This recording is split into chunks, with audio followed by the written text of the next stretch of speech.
Wow! Jeudi le 28 août, 11h55. Bienvenue à Complètement Midi. Vous dire à quel point on est content de vous retrouver tous les midis. Christine Morancy, comment vas-tu? Salut Pierre Hébert, je vais très bien, toi-même? Très, très bien. Oui, Pierre? Je m'en vais ce soir au Festival des Montgolfières à Gatineau pour Wow! le Festival d'humour. Ben énervé, j'espère qu'il va faire beau. Ben, je te le souhaite. Ah, c'est vrai, c'est ce soir que tu t'en vas faire ça. Exact. Puis après toi, il y a Florida qui est là. Florida. Même énergie, même combat. Ben on monte ensemble. Ben oui, c'est Oui, ça oui. qu'il m'a dit. Oui, parce que je l'ai trouvé sur Amigo Express. Ah, ben très bien. Fait qu'on part ensemble. Il a moi, fait un puis Flo. éléphant jet. Oui.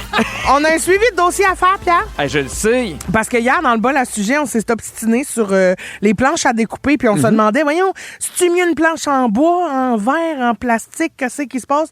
J'ai des réponses! Je t'écoute. Alors, on dit qu'avec l'usure, des parcelles de nourriture risquent de se loger dans les rainures des planches de plastique. OK. Fait que c'est pas super parce que des particules de nourriture, là, tu sais, c'est pas délicieux parce que ça pourrit là. Puis en plus, il y a du plastique qui peut se détacher de ta planche puis s'en aller dans ta nourriture. Je comprends. C'est pas bien. Mais le bois, ouais. Le bois, lui, a des propriétés antiseptiques. Je l'avais. Eh oui, tout allait bien. Là, les tanins qu'il y a naturellement dans le bois continuent d'éliminer les bactéries même après le nettoyage. Fait que c'est un peu comme un chasse-bactéries naturel. Puis là, pour les psychopathes qui préfèrent les planches à découper en verre, sachez que c'est une option sécuritaire, le niveau salubrité. Très bien. Mais au niveau de la dureté de la planche, c'est trop dur pour la lame de tes couteaux. Ah, fait que t'as pas de petits bouts de bois. Puis, mais là, je te pose une question. Est-ce que on peut mettre les planches en bois dans le lave-vaisselle? Ben, moi, je le fais. Ah oui, parce que moi, je l'ai déjà fait, puis à un moment donné, ça venait à décoller, parce que c'est souvent plein de petits morceaux qui collent ensemble. Là.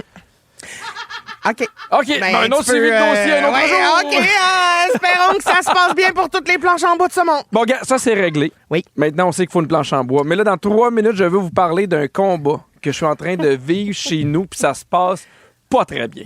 C'est un peu l'enfer. Il y a des blessés, gars. Vous écoutez le balado de Complètement Midi. Avec Pierre Hébert et Christine Morancy. Écoutez-nous en direct en semaine dès midi à Rouge FM. Sur l'application iHeartRadio ou à rougefm.ca. Vous écoutez Complètement Midi. Et là, aujourd'hui, j'avais envie de vous parler d'une guerre que je fais présentement à la maison, puis je suis sûr que je ne suis pas le seul. Tu sais où est-ce que j'habite, à Candiac, il y a un secteur boisé, puis on a vraiment tout plein de faune et de flore. Pour vrai, on a des renards, on a des opossums, on a des cerfs de Virginie, on a des urubus à tête rouge, on a des urubus à tête rouge. C'est un oiseau, des ça? énormes oiseaux qui vont manger des animaux qui sont morts. Là. Ah oui? Mais c'est genre 1,5 mètre de haut. Là. C'est énorme, là, pour vrai. Là. Mon 12 bien gros. Oui, puis on a vraiment beaucoup de trucs. Puis ça arrive qu'on a des guêpes puis des nids d'abeilles. Mais on a beaucoup de guêpes. Puis normalement, les guêpes, j'ai pas de problème avec ça. Parce que souvent, je vois leur nid. Puis tu vas n'importe où acheter l'espèce de bonbonne que tu shakes un peu, tu le sprouches de loin. Puis souvent, tu réussis à tuer le nid de guêpe ou sinon, la nuit, c'est la meilleure affaire à faire. Mais pourquoi il faudrait tuer le nid de guêpe? Bien, parce que moi, j'ai tué quand ils sont proches de la maison. De l'entrée. Ou de l'endroit où les enfants jouent. Je comprends. Parce que les guêpes, c'est super agressif. Ben, c'est pas agressif, mais ça va vraiment bien défendre son nid. Fait que Alfred s'est fait piquer quand il était super jeune parce qu'il y en avait un qui était comme... On a une piscine hors terre qui était en dessous du rebord. Ah, ouais, il avait mis ses mains là. Il avait été piqué 4 fois en genre de 30 secondes. Là. C'est vraiment, vraiment très, très territorial. Exactement. Mais là, le problème, c'est que j'ai un nid de guêpe dans un bac de compost. J'ai un gros bac de compost qui est à côté de la remise. Tu sais, c'est les anciens bacs de compost qu'on donnait que tu installes à terre. Tu mets des affaires sur le dessus, puis tu as une petite porte en bas pour aller prendre de la terre une fois que c'est devenu de la terre. Sauf qu'il y a plein de petites fentes dans... Imagine, c'est comme une grosse poubelle. Ouais. OK? Puis il y a plein de petites fentes pour que l'air puisse circuler. Ouais. Mais le nid de guêpe est là-dedans. Oh. Mais je sais pas où. Dans les petites fentes. Ben non, mais il rentre par les petites fentes. Fait qu'il est quelque part dans le... Fait que je suis pas capable d'arriver, mettons, avec mon spray puis de tuer le nid de guêpe, puis j'arrête pas de me faire piquer. Puis là, pour vrai, je dois être honnête, je gère ça en cabochon. Oui. Parce que l'idée que j'ai eue, la première affaire que j'ai faite, c'est, tu sais, les gros tapes là, que tu te sers pour faire des boîtes quand tu déménages. Là. Oui. J'ai pris ça, puis j'ai bouché tous les trous. OK. Puis là, ça a marché, sauf qu'ils sont capables de rentrer par la petite fente en bas que tu rouvres pour aller chercher la terre, OK. Et là, moi, tu sais, là, ils vendent ça, là, c'est l'espèce de truc, genre, ça devient du tire-mousse, puis ça gonfle. Oui. Bon, mais moi, j'en ai mis tout le tour pour qu'ils rentrent plus. Mais tu sais, je le fais en allant un peu rapidement parce que je veux pas qu'il y en ait, tu sais, je veux pas me faire piquer. Fait que j'ai réussi un peu à bloquer. Puis là, moi, je suis comme, yes, sont pris en dedans, les chiennes sales, ils pourront plus sortir. Puis là, je me suis dit, je vais vérifier si ça fonctionne bien. Ben, ça, c'est une bonne idée. T'ouvres le top. J'ai pas ouvert le top. Je vais le tester, puis je le teste de la même façon depuis le début. Je donne des bons coups de pied dans le bac. Ben, quel épais. Quel épais, tu dis? Ben. Un champion. Ben, voyons. Et il y a un trou que j'avais pas bouché. Ah, ben, tiens. Je l'ai su, puis je l'ai mis sur mes réseaux sociaux, parce que j'ai une main, là, énorme, là. C'est épouvantable. Elle est vraiment super grosse. Puis, tu sais, je les laisserais là, normalement. Je les laisserais vivre, les guêpes, là, mais ils sont à côté d'une place où les enfants vont souvent, à côté de la remise, exactement à côté du bois qu'on prend pour faire nos feux l'hiver puis l'été. Puis là, quand j'ai donné un coup, là, j'en ai vu genre 9 sortir en même temps. Ben. Je suis parti à courir. Puis là, moi, j'étais comme, parfait, j'ai couru, y a pas de problème. Et puis là, ça s'est mis à me piquer. J'en ai sa jambe, j'en ai sa main. Mais ça, c'est sûr que, mettons, toi, t'as des caméras qui surveillent autour de ta maison. Il doit y avoir un petit footage de ça, de toi. Faudrait que... Qui court post-kick de guêpe. Il faudrait que je trouve ça. Oui, j'aimerais beaucoup ça. J'aimerais beaucoup ça. Mais d'habitude, je gère super bien ça. C'est pas un problème parce que je suis capable de les voir, puis tu sais, je les tue. Mais sachez, gang, qu'on a un été à guêpe. Ah oui, hein? On a un été à guêpe, vous l'avez entendu ici. Par Gildor Roy lui-même. Par Gildor Roy lui-même. Parce qu'il paraît que le nombre de demandes d'exterminateurs pour enlever des nids de guêpes a aussi explosé cet été à cause de la chaleur. Donc, les guêpiers à papier au Québec sont plus actifs et leurs nids sont plus gros. As-tu eu des problèmes d'espèces envahissantes chez toi? Non. Ben, quand j'étais en appart, oui, là, j'ai déjà eu des souris. Ma mère a énormément de souris chez eux. Ah oui, hein? Oh là là. Ça rentre par un... J'en ai déjà eu, là, puis ça rentre par un trou gros comme un dissous. Là. Ça n'a pas de bon sens, là. Oui, ça se squeeze partout. Puis ma mère, puis là, Galette est à la chasse aux souris. Puis là, quand il grogne en dessous d'un meuble, elle est comme, oh non, il y a une souris. Oh non. Faut que je raconte la meilleure affaire que ma blonde a faite parce qu'à un moment donné, Rosalie a dit... je pense que j'entends des souris dans mon mur. Je pense que j'entends des souris. Puis la Catherine a fait « Ah oui. » Puis la Catherine est allée se downloader une application où tu peux voir à travers les murs. Ben non.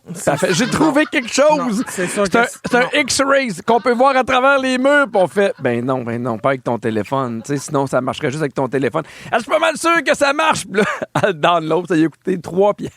Non. 3 piastres. Non. Piastres pour emmener sur le pied. Non. Ah, fuck! Non, Catherine, non. C'était la seule qui était vraiment déçue. Du début à la fin, elle croyait. Je faisais pas d'application pour transformer ton téléphone en rayon X. Là. Oh non. 3 belles pièces investies. Elle est attachante, hein, mais, cette femme-là, quand même. Oui, mais oui, une chance qui est attachante. Faites attention parce que plus de guêpes au mois d'août, c'est vraiment le pic annuel parce que les colonies sont plus grandes et plus nombreuses. Ils atteignent un maximum dans leur population puis ont besoin de se nourrir de substances sucrées. Fait que c'est pour ça qu'ils sont plus visibles et plus agressives au mois d'août. Comment on différencie une guêpe d'une abeille? Ah ben c'est beaucoup plus gros une abeille. Une guêpe, ça a c'est plus gros une abeille? Oui, c'est plus gros une abeille. Puis une guêpe, c'est plus effilé. C'est plus effilé. Oui, c'est comme en 2 parties, le corps puis le cul. Ça, c'est une guêpe? Une guêpe, exactement. OK, oui, quand ça a l'air coupé dans le milieu. Là. Exactement. Ça, c'est une guêpe. Oui, on peut pas être plus précis que ça. Là. Non, mais je pense qu'on est mission de service. Oui, puis ça va être à l'examen. Ben oui. Alors moi, j'ai besoin de vos conseils de grand-mère pour les piqûres de guêpe parce que vraiment, ça me fait mal. Qu'est-ce que je peux faire pour soulager la sensation de brûlure? Sinon, c'est quoi vos meilleurs trucs que vous avez déjà utilisés pour vous débarrasser de guêpes, J'en ai un d'abeilles? bon, on pourrait l'essayer pendant la toune. Ah oui? Oui, il faut que tu mettes du tabasco. Tu t'inventes ça. Alors, textez-nous 6-12-13 ou appelez-nous 514-790-1073 ou encore le 1-855-768-4336. Et là, attends un peu, juste avant, j'ai pour différencier une guêpe d'une abeille, j'ai des petits trucs, OK? Oui. Faut observer le poil parce que l'abeille est comme velue puis la guêpe est lisse.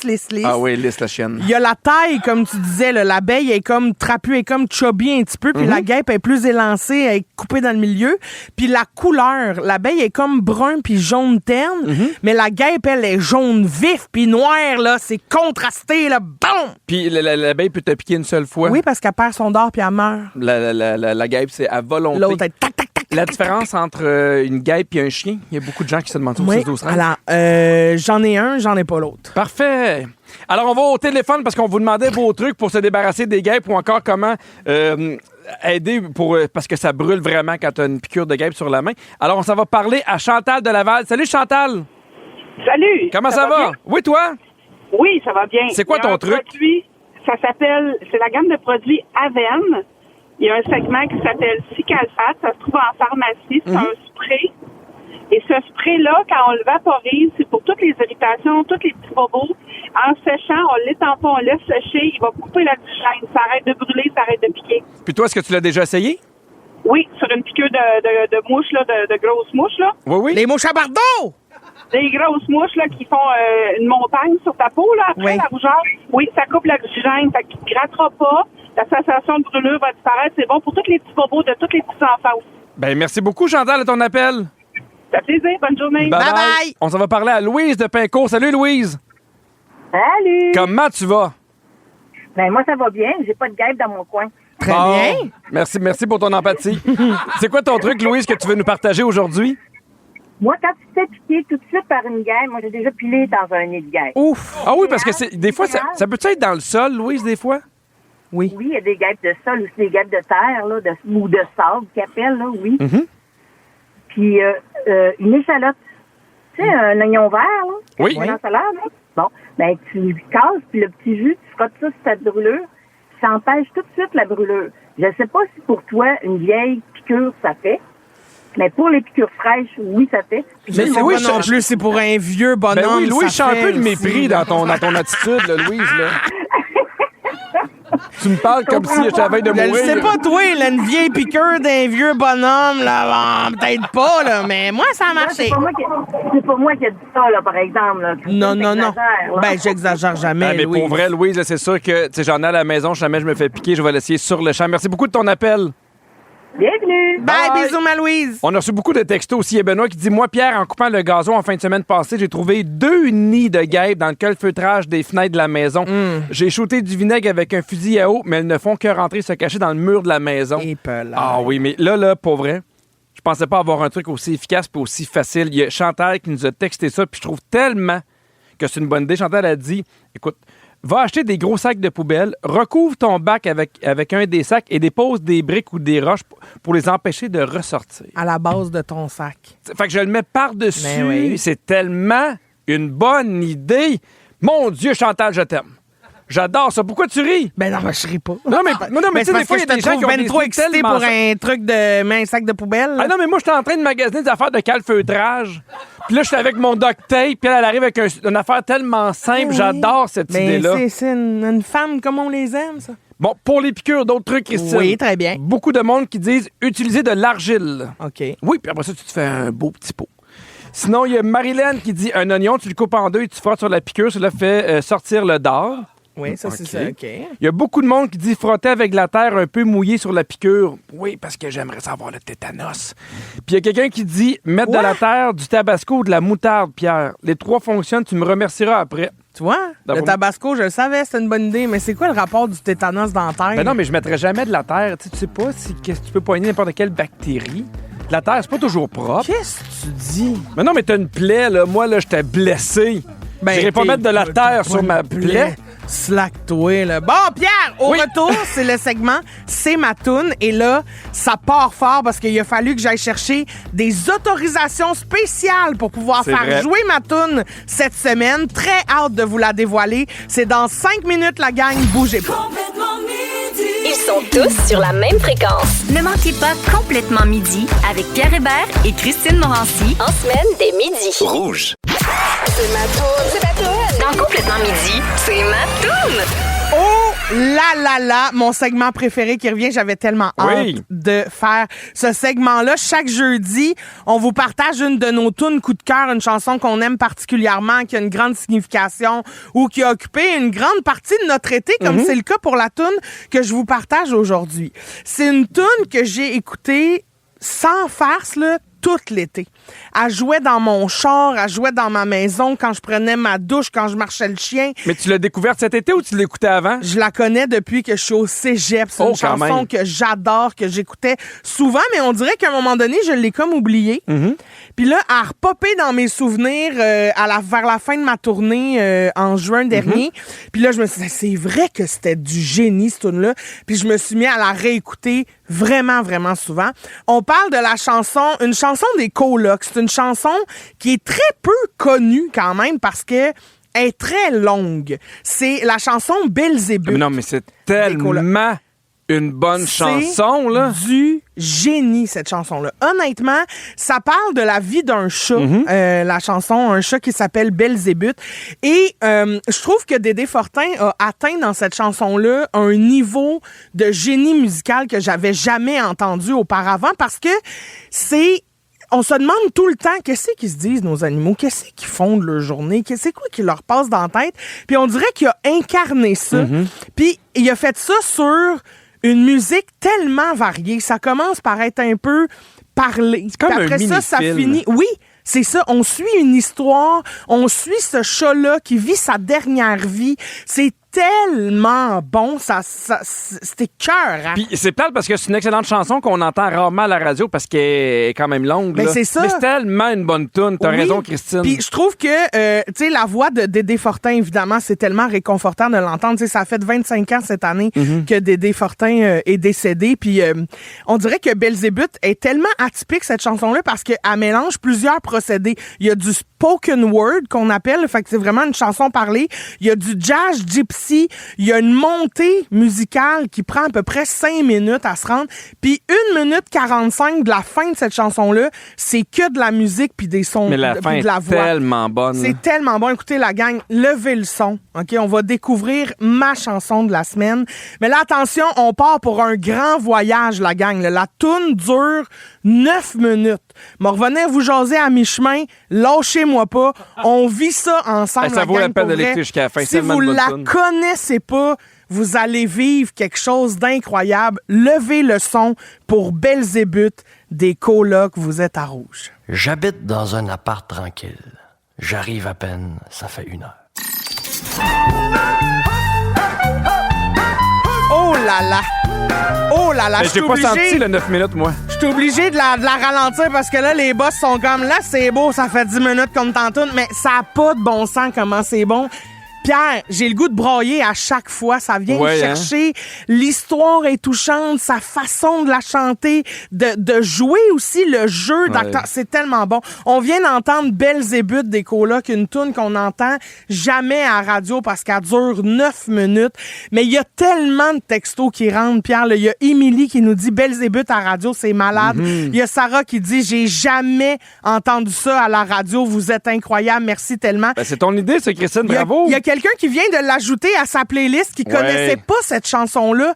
Puis elle nous dit merci pour la découverte. Puis je peux pas croire qu'il y a des gens qui avaient jamais entendu ça. Ça me fait un sincère plaisir de vous faire découvrir ça parce que c'est une toune qui devrait être sue et connue. Ça devrait se faire jouer au secondaire comme cloche de fin de dîner, là, tellement c'était classique. C'est une longue cloche, là. La culture.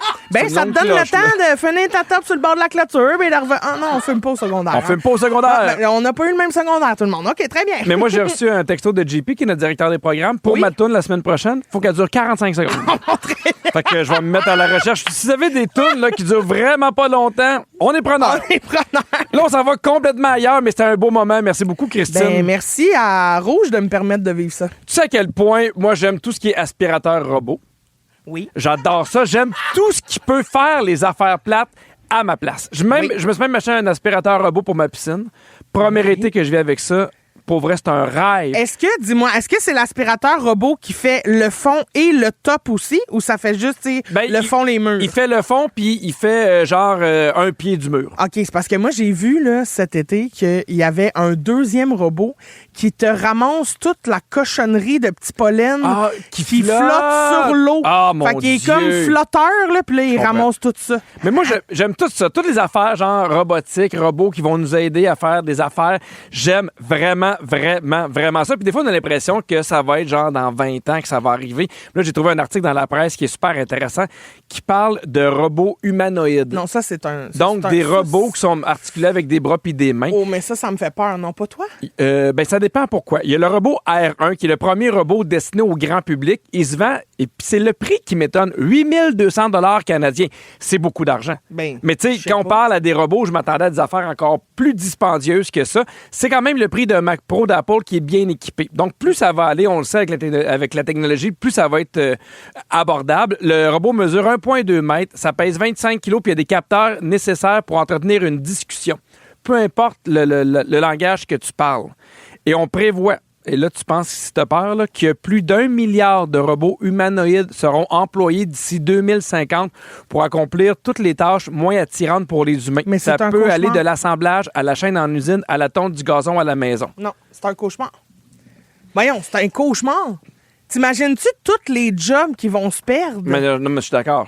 Mais tous les jobs qui vont se perdre, puis la relation humaine avec les gens, notre capacité à communiquer, ça va déjà pas bien tout le temps. Là. Imagine comment ça va prendre une autre coche. Parce que quand tu discutes avec un robot qui est tout le temps d'accord avec toi, puis qui est tout le temps dans ton sens, après ça, quand tu viens pour t'ostiner avec quelqu'un dans la vraie vie, tu sais plus comment faire, tu perds tes repères, puis c'est là que tu pètes une lampe. Mais tu sais, moi, mettons, un robot qui fait à manger, je serais extrêmement content. Mais pas moi. Un robot qui fait à manger, qui plie le linge. Ah, moi, là, les Jetsons, c'était mon rêve. Mais après ça, si t'as juste des tâches que t'aimes, il y a des affaires que t'aimeras plus parce que là, t'as plus d'affaires que t'aimes plus à faire pour profiter des affaires que t'aimes. Non, mais tu comprends-tu ce que je veux dire? Oui, c'est sûr, c'est pas clair. Là, mais... J'ai l'impression que ça dure aussi longtemps que la toune, ce que t'as dit. mais plus sérieusement, Christine, tu sais, j'en parle souvent des balayeuses robots, mais je trouve que pour moi, ça a été un beau luxe dans ma vie. Surtout quand j'avais des jeunes enfants, quand j'avais un chien, ça faisait en sorte que ça gardait quand même tout le temps la maison propre. Oui, j'avais mais pas ça t'a besoin. Pas fait arrêter de faire du ménage pour autant. C'est une assistance. Exactement. Mais moi, je le vois plus comme ça. Tu sais, c'est sûr que je vois pas un robot qui fait tout ce qu'on veut puis qui se promène dans la maison puis qui nous jase. C'est pas là-dessus. Tu sais, mettons, tu me dirais, hey, veux-tu un robot qui tonde ton gazon? J'avais pas l'idée non plus de quoi qui se fait automatiquement sans que tu en aies besoin de t'en occuper. Mais j'ai besoin de te poser... Je te pose une question qui est un peu plus délicate là, parce qu'on va s'en aller vers ça. Là. Tu penses quoi des robots sexuels? Parce qu'à un moment donné, ça va être des robots qui ont l'air de plus en plus réalistes avec lesquels les hommes ou les femmes vont pouvoir faire l'amour. Là. Ben non. Là, on va ailleurs. Là. Ben on va. Je le sais que tu dis ben non, puis je suis d'accord avec toi, là, mais tu sais, je pense à des gens qui sont pas capables de rencontrer du monde ou qui sont trop gênés. Mais elle est où la bonne vieille masturbation, là? Juste, tu sais, c'est ça? Pourquoi un robot, là, voyons, c'est donc ben, tu vas frencher un robot? C'est pas ça que je te dis, Christine. Ben, la réponse est oui. Mais non, je comprends ce que tu veux. Je comprends ton point, là. Mais je pense que de plus en plus, les robots vont venir dans différentes sphères de notre vie, autant privées que domestiques. Puis je pense qu'il y a plein de gens qui sont seuls pendant des années. Puis je comprends l'idée de la masturbation, puis je comprends l'idée de tout ça, là. Mais à un moment donné, je pense que ça va être ça. Il y a des robots filles puis des gars filles que tu vas pouvoir acheter, puis c'est mon feeling. Ben, je suis pas bien. Non, Je suis pas bien. Non, mais je comprends parce que il y a plein d'affaires weird avec ces affaires-là de robots humanoïdes. Fait que je voulais un peu vous donner l'avant. Oui, ben, t'as bien fait ça en date, là. Mais là, au 6-12-13, on parle de robots ou de trucs technologiques qui peuvent vous aider. Je veux savoir, c'est quoi la tâche que vous aimeriez qu'un robot vienne faire chez vous? Énormément de textos. Il y a Sylvie de Rouyn-Noranda qui dit « Pierre, tu devrais essayer le robot tondeuse de gazon. C'est génial. » Ça, c'est hot parce que ça part pas une fois par semaine, là. Ça part tous les jours. Fait que tous les jours est toujours de la même grandeur. Il y a Nati qui dit « J'aimerais qu'un robot sorte mes vidanges et mon recyclage. » Je comprends. Jessica qui dit « Un robot qui me lave et sèche les cheveux. » OK. Ça te parle-tu, ça, Christine? Non, moins. Marie-France qui dit « Un robot pour tuer les araignées. » Mais ça, je comprends, oui. Et il y a Vicky qui dit « Salut, un robot qui s'occupe du rangement de la cuisine et fait la vaisselle après le souper. Ça me pue au nez chaque soir. » On appelle ça la vaisselle. Ouais, c'est ça. On appelle ça un lave-vaisselle, ouais, c'est vrai. Mais qui le remplit pas puis qui le vide pas, tu sais. Oui, c'est ça. exact. Toi, si t'avais un robot, mettons, t'es obligé d'acheter un robot, t'arrives dans une compagnie puis tu dis, faites-moi ce robot-là. J'en ai magasiné un cet été. Pas de mentir. J'ai magasiné, je me suis dit, qu'est-ce que je voudrais donc qui existe? C'est un robot qui ramasse les cacades de chiens. Ah, ça existe-tu?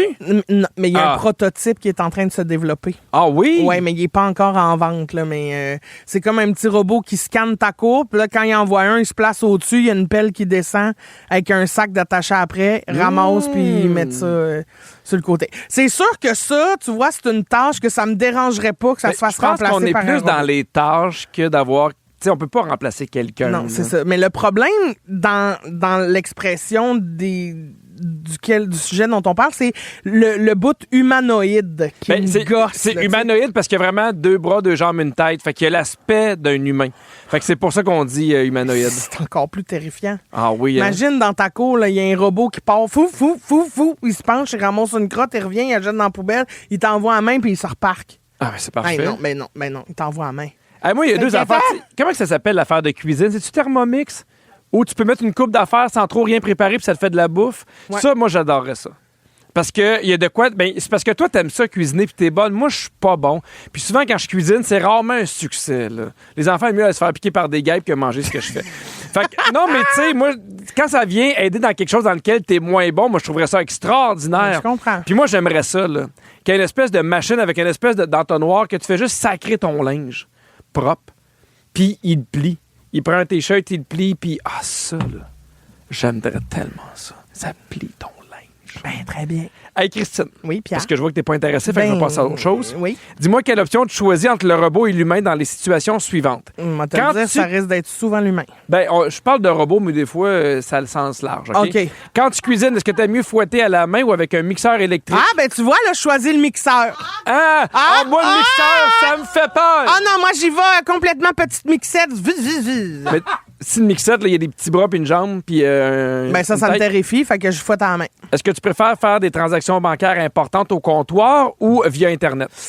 Via Internet. Ça, c'est chouette, par exemple, via Internet. Là, à un moment donné, il faut arriver en 2025 aussi. Est-ce que tu préfères faire beaucoup de routes en conduisant ou en te faisant porter par un char qui se conduit tout seul? Veux-tu reprendre ta question, Pierre? Oui, non, mais excuse-moi. Vas-y. Est-ce que tu as aimé faire beaucoup de routes en conduisant ou embarquer dans une voiture qui se conduit toute seule? Donc, conduisant moi-même. Moi, ça me dérangerait pas une voiture qui se conduit toute seule. Mais moi, on dirait que je fais pas encore assez confiance. S'il y a un bug, tu prends le champ puis t'avais rien prévu. Mais c'est rempli sa route de gens à qui je fais pas confiance. Mais je le sais, mais au moins, moi, je me fais confiance à moi, de mes réflexes, d'être à l'affût, d'être là. Si jamais tu veux rien savoir des robots puis que tu continues de faire tes tâches ménagères toi-même, j'ai des petits trucs pour toi, Christine. Très bien, à l'écoute. La meilleure façon de nettoyer les stars serait de prendre une feuille d'assouplisseur qui a déjà été utilisée.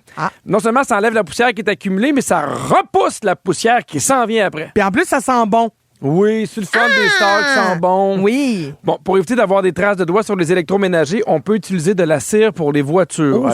C'est un bon truc, par exemple. Ben, c'est parce que j'arrête pas, moi, de cochonner ma fenêtre de micro-ondes, tu sais. Sais-tu qu'est-ce que j'ai fait hier qui m'a vraiment satisfait? Quoi? J'ai lavé mes fenêtres de four. Mais tu sais, pas genre en avant, en arrière. Ouvert toutes, là. Hier, j'ai sorti ma drill. J'ai enlevé toutes les... Puis c'était tellement dégueu parce qu'il y avait comme genre de la poussière. Puis j'ai défait une par une. Il y a 3 vitres. C'était tellement satisfaisant. J'ai hâte de faire cuire de quoi. Ben, je suis déçu que t'aies pas mis un avant-après, là. J'aurais dû, hein? Ben oui. Hey, c'est déjà la fin de l'émission, mais juste avant, c'est le moment des coulisses. Bienvenue dans les coulisses de l'émission Complètement Midi. À chaque show, les micros restent ouverts, continuent de nous enregistrer pendant les tunes. Par contre, aujourd'hui, on s'en va ailleurs. Le moment s'est passé dans les coulisses, il s'est passé en ondes, pendant la minute locale, qui est diffusée seulement à Montréal. Mais comme on a le cœur sur la main, on s'est dit qu'on n'avait pas le choix de partager ça à tout le Québec. Et il y a ma gang préférée, quelqu'un qui s'est pas nommé, en direct de Charlottetown, au Prince Edward Island, je l'ai dit comme elle l'a dit. Mojito framboise, tout va bien, restez là. Mojito framboise, tout va bien, restez là. On dirait un slogan. Mojito framboise, tout va bien. Restez là.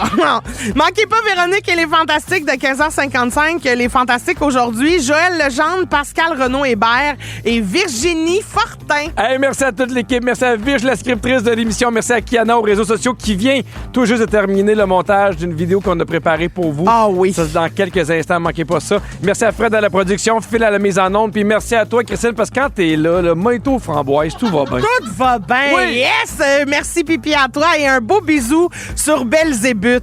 Belzébuth sur Dédé Fortin puis sur ma toune de 9 minutes qu'on a fait jouer à Rouge. Let's go!